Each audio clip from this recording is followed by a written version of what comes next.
정치권 소식입니다. 더불어민주당 이재명 대선 후보는 부동산 공약을 발표했습니다. 정부 계획보다 100만 호 이상 공급량을 늘리겠다며 부지 활용 구상도 밝혔는데요. 취재 기자 연결해서 알아보겠습니다. 구하림 기자. 네, 더불어민주당 이재명 후보는 매주 타는 버스, 일명 메타버스를 타고 경기도 순회를 시작했습니다. 첫날인 오늘 의왕시에서 부동산 공약을 발표했습니다. 우선 전국적으로 311만 호를 공급하겠다고 했는데요. 기존 정부 계획인 206만 호보다 많고 또 자신이 경선 과정에서 내놨던 250만 호보다도 많습니다. 구체적으로는 서울에 48만 호, 경기 인천에 28만 호를 추가 공급하겠다며 수도권 표심을 집중 공략했습니다. 부지 확보와 관련해서는 김포공항 주변 공공택지를 개발하고 용산공원 일부 부지, 태릉, 홍릉, 창동 등 국공유지, 또 꾸준히 언급했던 1호선 지하화로 추가 부지를 확보하겠다고 했습니다. 이 후보는 부동산 가격이 폭등한 현재 상황에서 정부가 물량을 확정적으로 공급하겠다는 인식을 줘야 시장 안정화에 도움이 된다고 했는데요. 오늘 발언 장면 직접 보시겠습니다. 시장의 공급 부족 신호를 정부가 무시한다고 여긴 시장이 유례없는 집값 폭등으로 대답을 대신했습니다. 부인할 수 없는 정책 실패입니다.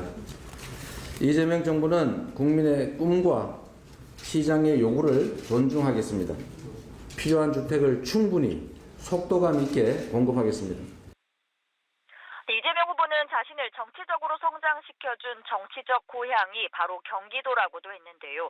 오늘 의왕, 수원, 오산, 평택 등 남부 일대를 돌며 지지를 호소할 예정입니다.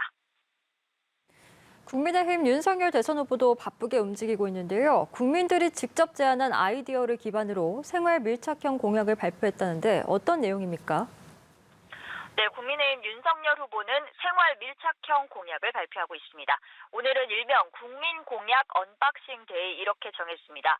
국민들이 직접 제안한 공약을 구체화해서 국민들 앞에 내놓겠다는 겁니다. 우선 육아를 하는 근로자의 재택근무를 보장하겠다고 했는데요. 육아 재택을 허용한 기업에 다양한 인센티브를 확대해서 일과 육아를 병행하기 쉬운 환경을 만들겠다는 겁니다. 또 오토바이 교통안전 강화, 건강보험 가입자 정보 유출 방지, 소방공무원 승진 시스템 개선도 공약에 포함되는데요. 윤석열 후보 발언도 잠시 보시겠습니다. 우리 국민 여러분께서 윤석열 공약 위키를 선보인 지가 이제 3주가 됐습니다. 수만 개의 댓글이 달리고 약 1,500개의 우리 국민 공약이 접수가 됐습니다. 이 애써주신 이 공약을 4개를 이제 골랐는데 한번 그 제안자의 설명을 직접 듣고 국민들과 쌍방향으로 소통하는 정책의 수립, 집행 이 프로세스를 만들어 나가겠습니다. 윤석열 후보는 최근 들어 유권자들의 삶에 와닿는 공약을 꾸준히 내놓으며 중도층 공약에 주력하고 있습니다. 또 1분 내외 짧은 영상인 쇼츠 공약으로 2030 세대 표심에도 호소하겠다는 방침입니다. 앞서 경선에서 경쟁했던 상대인 홍준표 의원이 윤석열 후보에게 공천권을 요구했다는 논란이 일기도 했는데요. 이와 관련한 취재진의 질문에 윤석열 후보는 누가 뭐라고 말했는지 거기에 대해 어떻게 생각하느냐 이런 종류의 질의응답은 그만하자고만 대답했습니다. 다른 후보들의 상황도 살펴보겠습니다. 국민의당 안철수 대선 후보는 지금 부울경에 있다면서요? 네, 그렇습니다. 국민의당 안철수 후보 이틀째 부울경에 머물고 있는데요. 오늘은 창원과 부산을 순회할 예정입니다.